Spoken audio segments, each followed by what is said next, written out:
Merci Zoé, merci à toute l'équipe toute l'équipe qui a animé la louange. Merci à la technique aussi qui est là aussi fidèlement. Et bonjour à vous tous qui êtes présents dans la salle. Aussi, j'ai envie de saluer aussi les personnes qui nous suivent en ligne, que ce soit maintenant en direct ou qui pourront revoir ce message un peu plus tard sur les ondes. Ce matin, on va continuer notre série dans 1 Samuel, le livre de 1 Samuel, dans la deuxième partie du livre de 1 Samuel. Et cette série, on l'a intitulée avec les messagers « Comment Dieu tient ses promesses, l'espoir malgré les résistances ». Vous avez l'affiche de cette série derrière moi. Et ces textes nous parlent de l'ascension de David, son ascension en direction de la royauté, et en même temps aussi de la chute de Saül, cette chute qui va l'entraîner à sa perte. Et il y a 2 semaines, Bertrand et Laetitia ont introduit cette série en nous parlant du récit bien connu de la victoire de David sur Goliath. Ce récit qui montre vraiment aussi c'est pratiquement le début des endroits où est cité David dans la Bible. Alors au chapitre 16, juste avant, il y a aussi l'onction de David, ça on n'en a pas parlé, mais c'est à partir de ce moment-là que vraiment David commence à apparaître et qui va justement gentiment avoir cette courbe ascendante. Et dimanche passé, Rita nous a aussi parlé d'un passage qui vient après celui dont je vais parler aujourd'hui, des chapitres 19 et 20. Donc ce matin, vous l'aurez compris, on fait un petit retour en arrière par rapport à l'histoire de Saül et l'histoire de David. On va s'intéresser aux événements qui ont juste succédé la victoire de David sur Goliath et qui ont un peu précédé la fuite de David par rapport à Saül, parce que Saül va devenir de plus en plus menaçant par rapport à la vie de David. Et c'est ce qu'on voit aujourd'hui dans le chapitre 18. Ce chapitre que je vais quand même lire, parce que je crois que c'est bon qu'on lise la parole de Dieu et qu'on voie aussi ce qu'elle a à nous dire. Donc je lis dans le chapitre 18 de 1 Samuel. « Alors que David finissait de parler à Saül, Jonathan s'attacha à lui. Jonathan aima David comme lui-même.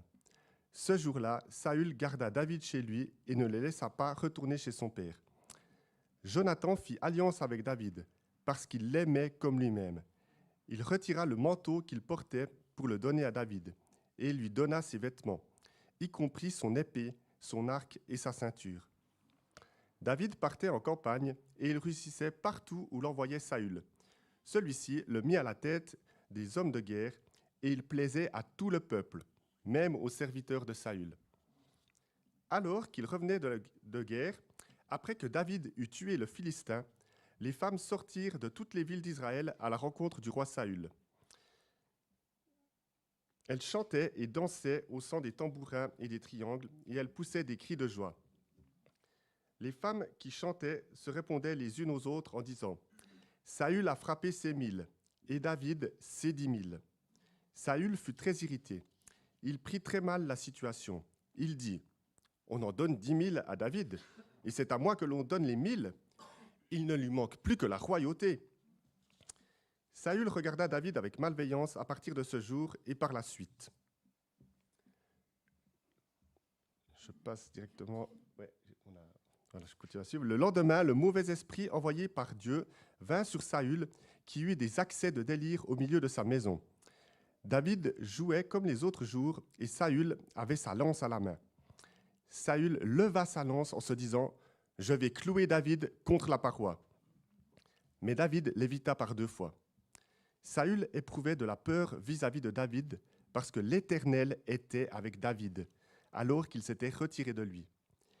Il l'éloigna de lui et l'établit chef de 1000 hommes. David partait en campagne et en revenait à la tête du peuple. Il réussissait dans toutes ses entreprises et l'Éternel était avec lui.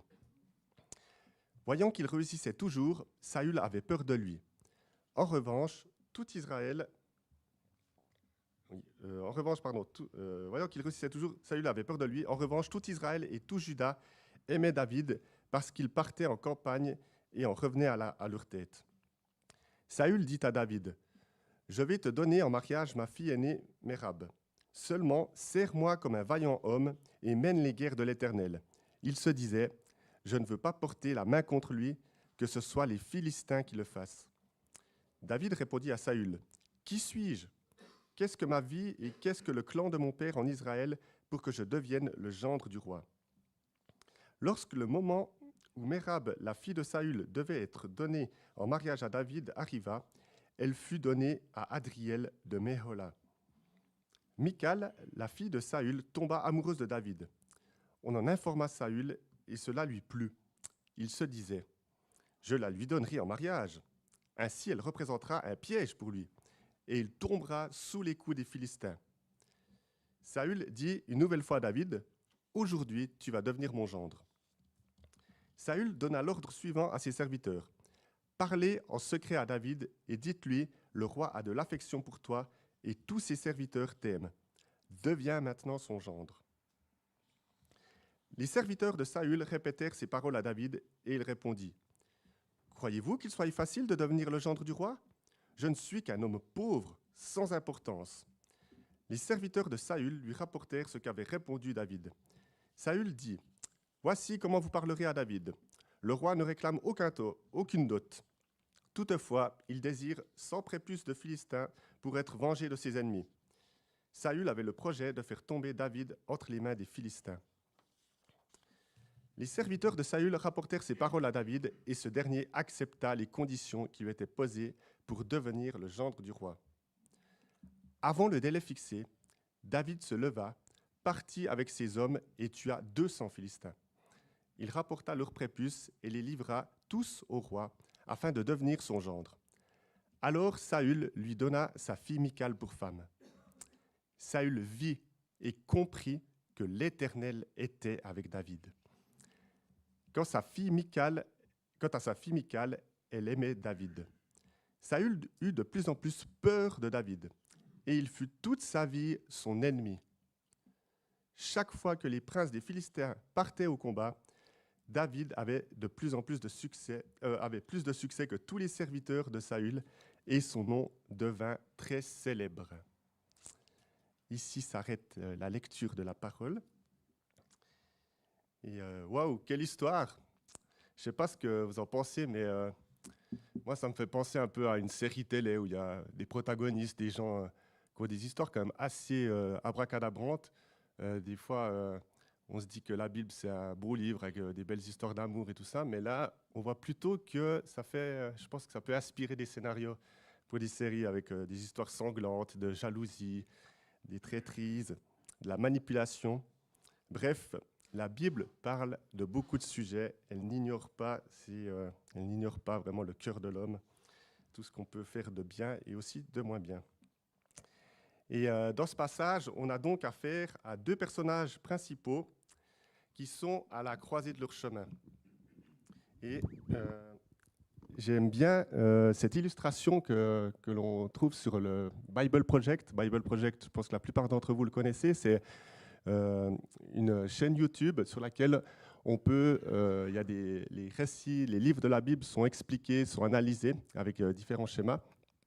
Et là, les schémas, on peut les reprendre aussi, et ils donnent accès. Et je trouve intéressant parce que sur ce schéma, on voit justement, alors j'ai zoomé dans le schéma sur le passage qu'on étudie aujourd'hui. On a vu David et Goliath. Là, on est dans le chapitre 18 et 20 avec Saül qui commence à détester de plus en plus David et David qui commence justement à monter. La courbe de Saül est vraiment descendante et par rapport à la trajectoire de David qui, elle, prend de plus en plus de l'importance, on voit qu'il gagne en célébrité. Et c'est vrai, Rita l'a dit dimanche passé, David, il a le profil du héros parfait. Elle disait que c'était vraiment un gendre, on aimerait tous l'avoir comme gendre, il a le bon rôle, enfin il a le bon rôle, il a les bonnes qualités. Et on sait cela aussi que c'est dit 3 fois dans le passage d'aujourd'hui, l'Éternel était avec David. Et ça, pour en être encore plus conscient, comme je l'ai dit avant, au chapitre 16 de ce livre, on sait que David a été oint par le prophète Samuel et il a reçu justement cette promesse qu'un jour il serait roi. Samuel l'a oint et il savait que c'est lui qui allait succéder à Saül. Et dès ce moment, c'est dit que l'Esprit de Dieu fut sur David et qu'il fut retiré de Saül. Et Saül, dès ce moment, alors ça a déjà un peu commencé avant, il a déjà commencé, c'est pas pour rien que Dieu a retiré son esprit sur Saül, c'est parce que Saül avait été établi roi, il avait bien commencé au début, il a eu aussi une courbe ascendante, mais il a commencé à désobéir à Dieu. C'est toute une histoire qu'on peut lire au début du livre. Et oui, il a commencé à désobéir à Dieu, à faire ce qui ne lui plaisait pas. Et à un moment, Dieu a dit, il lui a laissé des chances, mais il a dit ça suffit.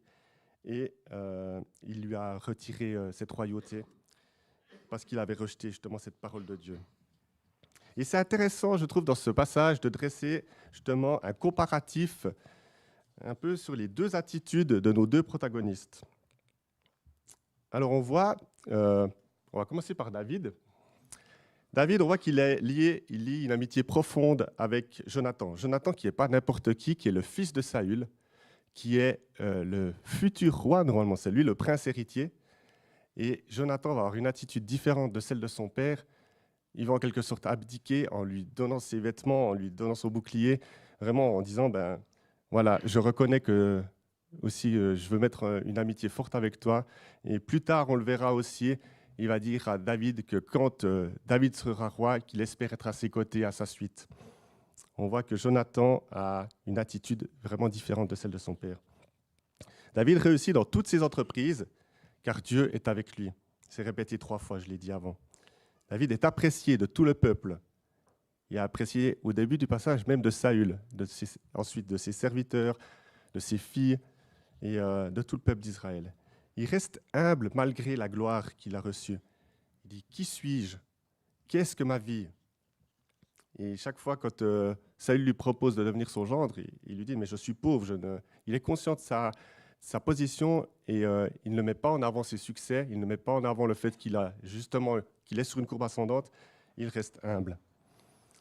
Et il accepte aussi les conditions difficiles que Saül lui impose pour épouser Michal. Et il remplit la mission qu'on lui donne.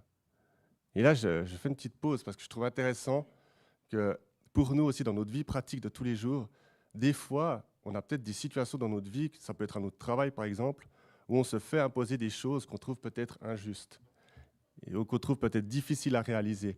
Et je trouve intéressant de voir l'attitude de David qui va essayer de persévérer et qui va justement rester fidèle. Et je crois que des fois aussi, nous, on peut essayer justement aussi de s'accrocher, de se dire, ben voilà, il y a peut-être des choses qui sont pas simples à réaliser, mais je veux demander à Dieu les forces d'y arriver.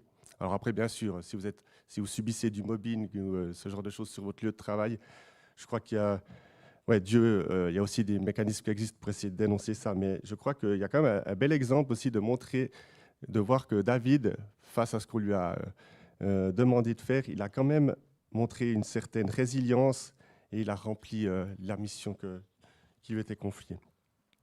Saül, il reconnaît aussi que David est béni et il reconnaît qu'il grandit en gloire. Maintenant, on va voir un peu le comportement de Saül, et c'est aussi un peu sur ce comportement que je m'attarderai un peu plus tard. C'est que Saül, au début, on voit qu'il garde David auprès de lui, après sa victoire contre Goliath. Donc il l'apprécie bien quand même, parce que c'est quand même un chef militaire qui lui fait gagner des victoires sur ses ennemis. Mais on voit qu'il y a un tournant qui se passe, et c'est au verset 9, il devient jaloux, justement, quand il entend les femmes qui célèbrent la victoire de David. Et on voit que cette jalousie commence à grandir dans son cœur et qu'elle va s'installer de plus en plus. Et à partir de là, c'est mis verset 9, qu'à partir de ce jour, Saül, il a regardé David vraiment de manière méprisante et vraiment de manière à se méfier de lui et à en avoir peur. Il devient hostile envers David dès ce jour-là. Et il est pris de peur, justement, en voyant que Dieu est avec David. Il va tenter de tuer David à 2 fois avec sa lance. Et il est manipulateur. On le voit, il a mis David à la tête de ses troupes en espérant aussi qu'il se fasse, permettez-moi l'expression, zigouiller par les Philistins, qu'il tombe au combat. Et il a utilisé aussi ses filles comme un piège. C'est vraiment perfide. Ça montre vraiment le cœur du gars. Enfin, je veux dire, moi, je sais pas, ma fille Louise, j'aurais pas envie de l'utiliser pour arriver à mes fins, enfin, de lui proposer d'aller marier des gars parce que, voilà, j'ai envie que ça me serve moi. Donc, je trouve vraiment que ça montre quand même le niveau, quand même, le niveau c'est triste, c'est vraiment triste, moi je trouve, jusqu'à où Saül est prêt à aller pour arriver à ses fins. Et on verra plus tard que malheureusement que ça va continuer encore pendant plusieurs chapitres dans ce livre. Et il s'est dit que Saül, à partir de ce moment, il a pris David pour ennemi jusqu'à la fin de ses jours. Alors, bref, de ces deux portraits, je pense que si vous deviez choisir entre l'un de ces deux protagonistes, par exemple, comme futur gendre, je pense que vous choisiriez tous David et je le comprends bien. Mais ouais, je crois que c'est quand même intéressant, dans l'histoire de Saül, c'est intéressant de voir justement, de s'attarder un peu sur qu'est-ce qui va faire qu'il change de comportement, qu'est-ce qui va pousser Saül à se comporter de cette manière. Et on lit que la peur s'est emparée de lui. On le lit 3 fois, au verset 12, 15 et 29. Alors, ça me fait penser à une citation, ce n'est pas dans la Bible, je vous avertis. « La peur est le chemin du côté obscur. La peur mène à la colère mène à la haine mène à la souffrance. » Alors, je pense que beaucoup d'entre vous auront reconnu la référence à la première trilogie de Star Wars. Cette saga, bien sûr, comme je l'ai dit, elle ne fait pas figure d'évangile. Elle a pris des exemples, enfin, elle a pris son inspiration de certains passages de la Bible, mais aussi d'autres religions. Donc voilà, c'est pas la parole. Mais je trouve intéressant de prendre conscience comme la peur peut amener à des émotions qui sont vraiment négatives et qui peuvent mener justement à la colère, à la haine. Pas une sainte colère, à une colère vraiment mauvaise, destructrice, et que ça peut amener de la haine et de la souffrance. Et malheureusement, Saül va amener beaucoup de haine et de souffrance autour de lui. Et je trouve intéressant de voir aussi ce que la Bible nous dit par rapport à la peur. Alors, elle dit beaucoup de choses, mais aussi dans 1 Jean, verset 4, 18, c'est mis « Il n'y a pas de peur dans l'amour. Au contraire, l'amour parfait chasse la peur, car la peur implique une punition. Celui qui éprouve de la peur n'est pas parfait dans l'amour. » Et c'est vrai que Bertrand nous a aussi rappelé, il y a 2 dimanches, il nous a posé cette question, est-ce qu'on a plutôt peur des hommes ou est-ce qu'on a envie d'avoir plutôt la crainte de Dieu? Et aujourd'hui, dans le passage, on voit que, en ce qui concerne Saül, c'est plutôt la crainte des hommes qui l'habitent. David, lui, par contre, on le voit par sa fidélité, par son amour de Dieu, par tous les psaumes aussi qu'il a écrits. Ce matin, on chantait encore « L'Éternel est mon berger », c'est de David. On voit que David a cette crainte de Dieu, cet attachement à lui. Et je crois que là, on a aussi un bon modèle à suivre avec David. Et j'aimerais alors maintenant plus m'attarder sur cet élément qui me frappe dans ce passage, et dans ce texte. Alors, il n'est pas cité directement. Le terme de la jalousie, c'est bien sûr la jalousie dont je veux parler. La jalousie n'est pas marquée, vous pouvez regarder, c'est pas marqué jaloux, c'est pas marqué jalousie. Par contre, on voit c'est la trame de fond sur le comportement de Saül. D'ailleurs, dans plusieurs Bibles, c'est le titre, à partir du verset 5, c'est le titre des sections. On peut lire, que ce soit dans la Bible du Sommeur ou par exemple aussi dans la version second 21, le titre c'est « Saül devient jaloux de David » ou encore « La jalousie et l'hostilité de Saül envers David ». Donc, a priori, quand on parle de jalousie, on a plutôt l'impression d'avoir affaire à un sentiment qui est négatif, plutôt de l'hostilité qu'on aurait quand on a envie de posséder quelque chose qui appartient à à une autre personne. Et souvent, quand on parle d'envie de posséder, de la convoitise, on va souvent associer ça au péché. Et c'est vrai, la Bible nous dit qu'il ne faut pas convoiter. On le trouve dans les 10 commandements et aussi dans ce que Jésus aussi a enseigné.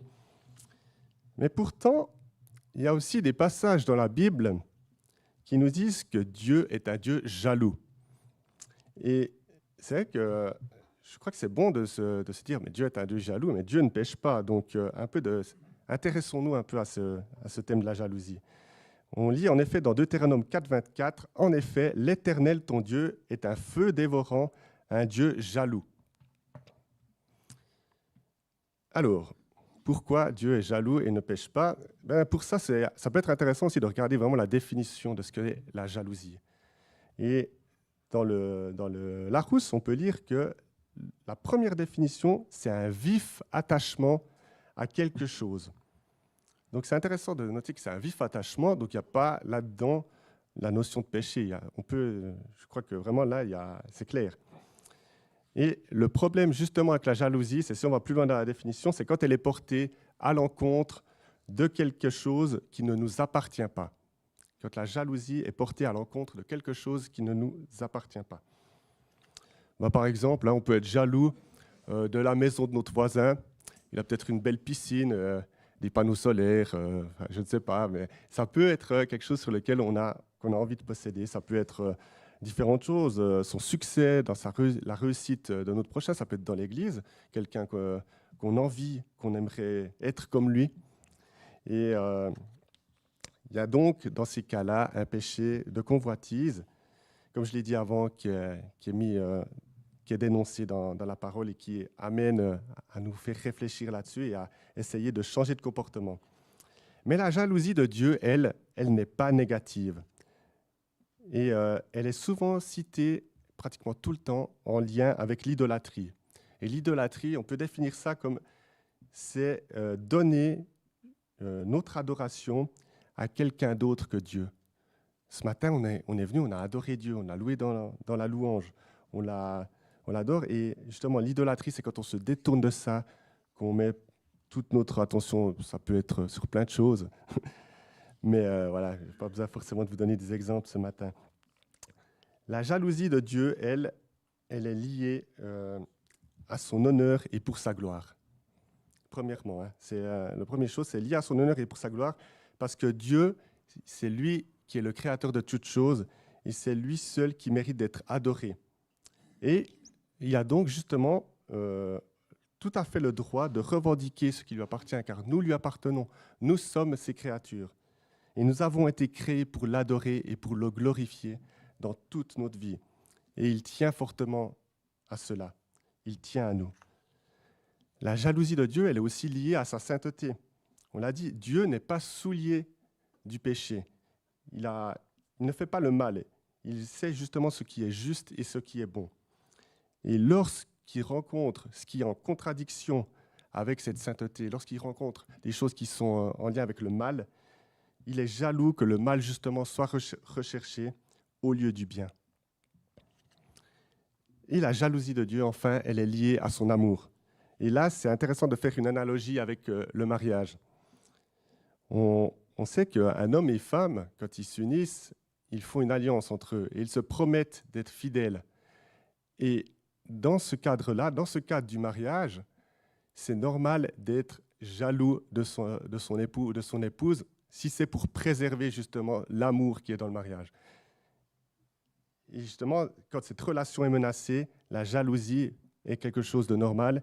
Et je crois que c'est justement une émotion qui est là pour aussi protéger cela.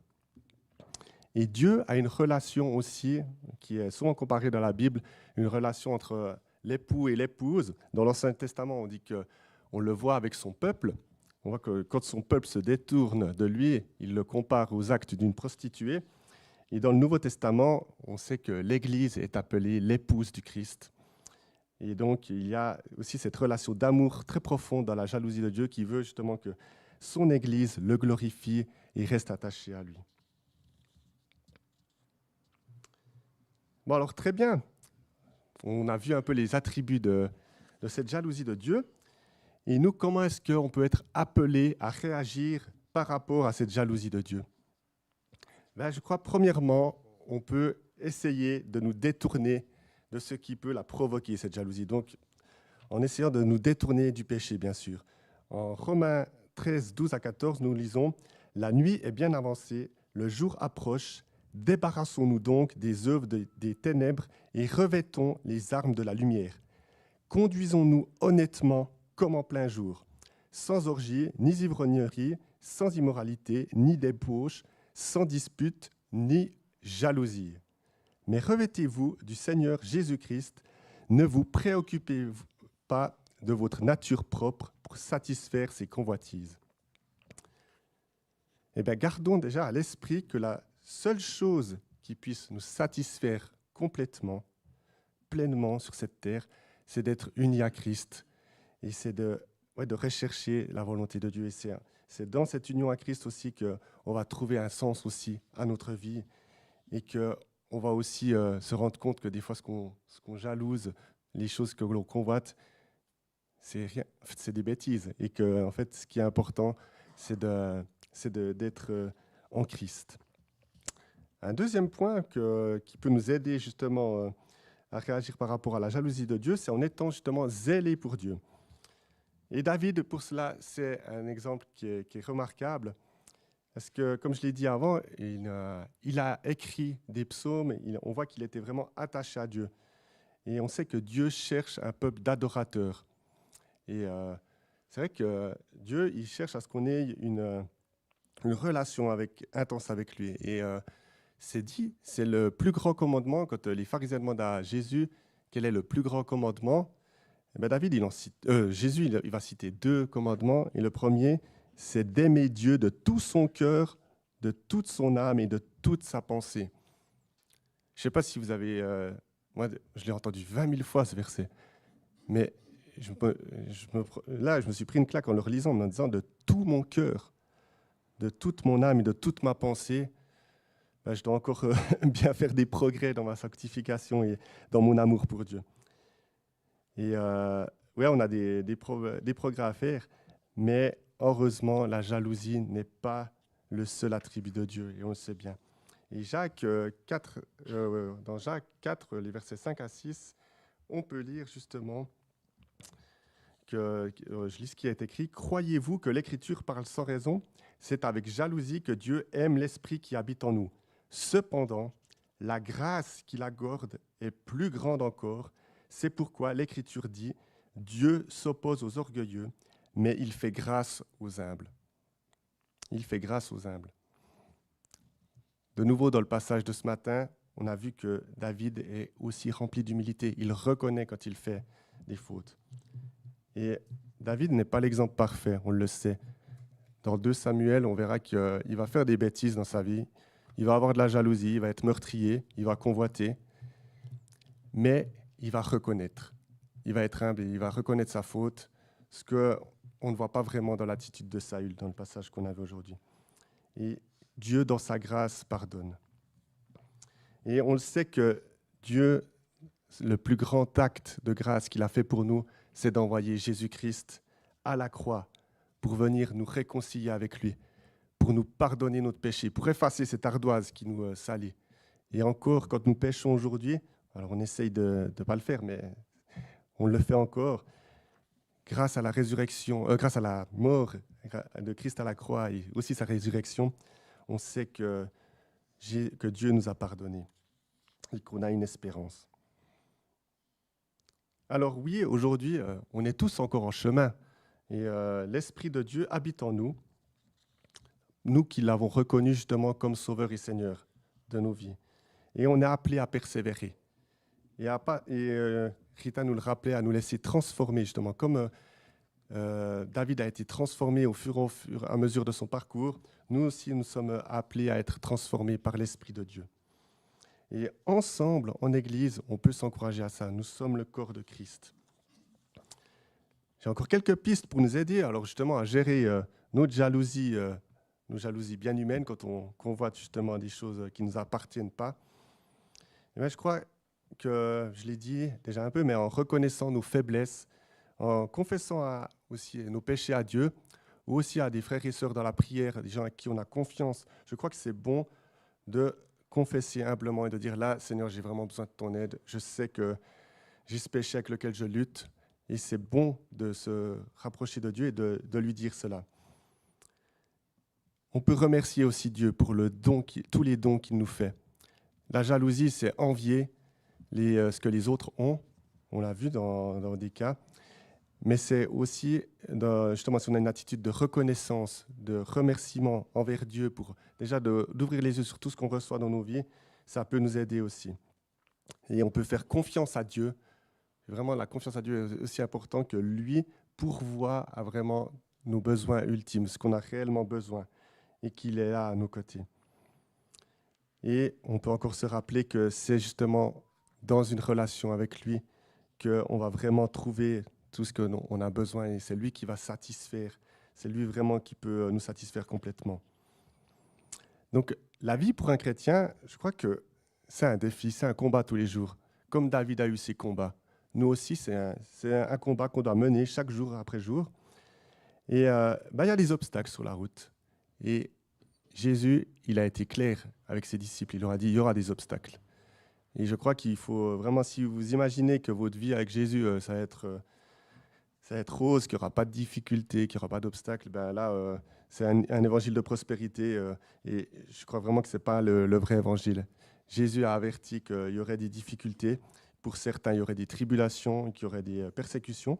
Pas pour tout le monde, ça c'est selon ce que Dieu permet. Mais au moins, on doit ne pas être, dans notre vie de foi, ne pas être triste. Enfin, on peut être triste, oui, mais on ne doit pas être surpris à ce que les difficultés arrivent sur notre route. C'est quelque chose qui est dans la vie du chrétien. Mais on sait aussi qu'on a une espérance.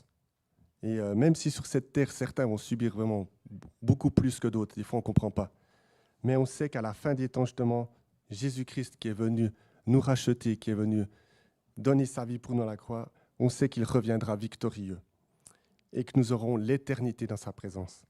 Et on l'a chanté ce matin encore, toutes les générations, ceux qui nous ont précédés, ceux qui vont venir après nous encore, on sera ensemble devant le trône de la grâce et on pourra le louer dans l'éternité. Je ne me rends pas compte de comment ça sera parce que ça sera tellement beau. Et là, on sera complètement vraiment à ce moment-là à l'abri dans sa présence. Et il essuiera toute larme, toutes les difficultés qu'on aura eues sur cette terre. La mort ne sera plus et nous le verrons enfin face à face. Eh bien, c'est des belles perspectives, je crois aussi, pour notre avenir. Amen.